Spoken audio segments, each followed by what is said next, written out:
Just one more. Go ahead. My question is about security. We can expect some change at the approach in this issue. We can expect change at Plan Colombia, for example, tackle the human rights thing on the military probes at Colombia, for example. Well, I think that clearly there are important programs that the United States has on security. And you mentioned one, Plan Colombia. Certainly, Merida. The Merida initiative is important, not only for our relationship with Mexico and Central America, but there's also a concern about, and the Caribbeans have raised this with security issues in that part of the hemisphere. The public security component of the document, or citizen security, is something that all of the countries have raised, and the President himself has indicated that citizen security is extremely important, because if we don't have that, it's very difficult to continue a democratic form of government, and any sort of sustainable development is challenged. But what's also true is that we need to work together in addressing these issues. So that's why you see the mention of a commitment to the ministerial programs for the ministers of public security, for the ministers of justice, as well as a reaffirmation of the commitments undertaken in the Declaration of Security of the Americas. So this is a piece also where I think there'll be quite a bit to say.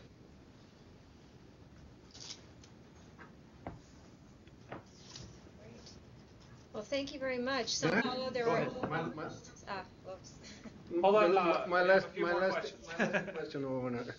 It's about the General Assembly of the OAS, I guess in June or July. Do you expect that the question of Cuba? Pardon?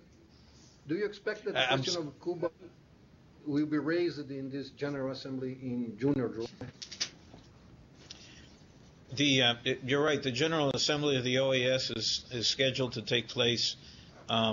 I believe it's June 2nd and 3rd in San Pedro Sula in Honduras. And the theme of the General Assembly is the promotion of an environment of nonviolence. But again, as I said earlier, in these meetings, countries can talk about those issues that they feel they want to raise, and so it's possible that one country or other countries will want to raise the issue of Cuba. But let me say this: I think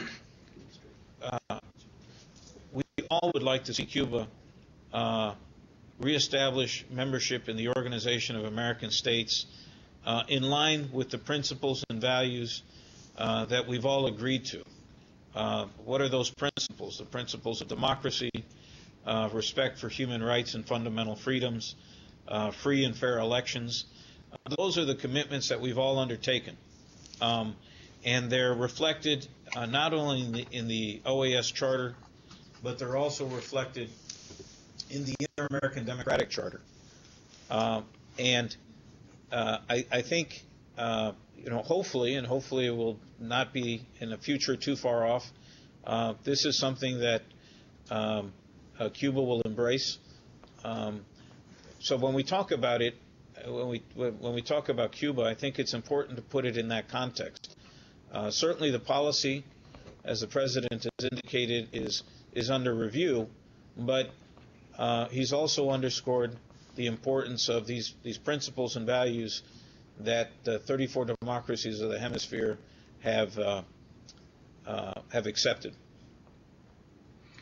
May I make a follow-up on the same question, Ambassador?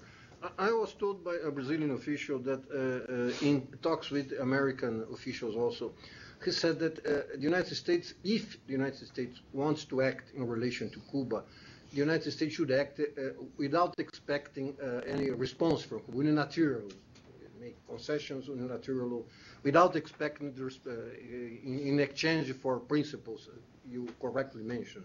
Is that true that the United States is prepared to act initially, at least, not to lift the embargo, etc., but to act initially without asking Cuba to, in exchange for that, adopting some of the principles you mentioned, just mentioned?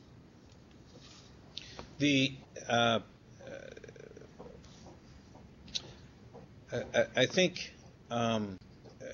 what I can say, and I can't speculate as to what you heard,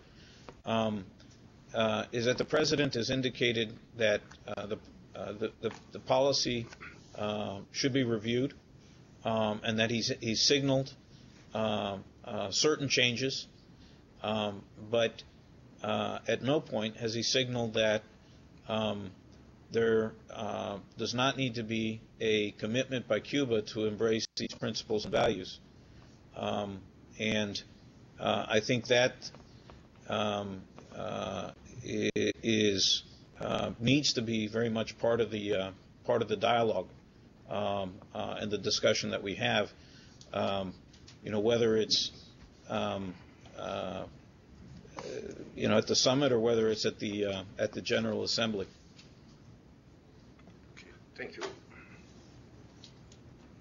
Thank you very much, Ambassador Morales. I know that you are scheduled to speak with a number of embassies in the region, and so we should probably say thank you very much for the time that you've taken. We are all very excited and looking forward to the summit and to hearing the outcomes, and we'll look forward to following it and to sharing with you the Brazilian perspective as well. Well, muito obrigado. Eu falo português, mas é mais ou menos. I have to practice. So maybe next time I'll be able to do this in Portuguese. But thank you again. And maybe some of you will actually have a chance to go down to Port of Spain. If you will, I look forward to seeing you there. And again, thank you for your time this morning.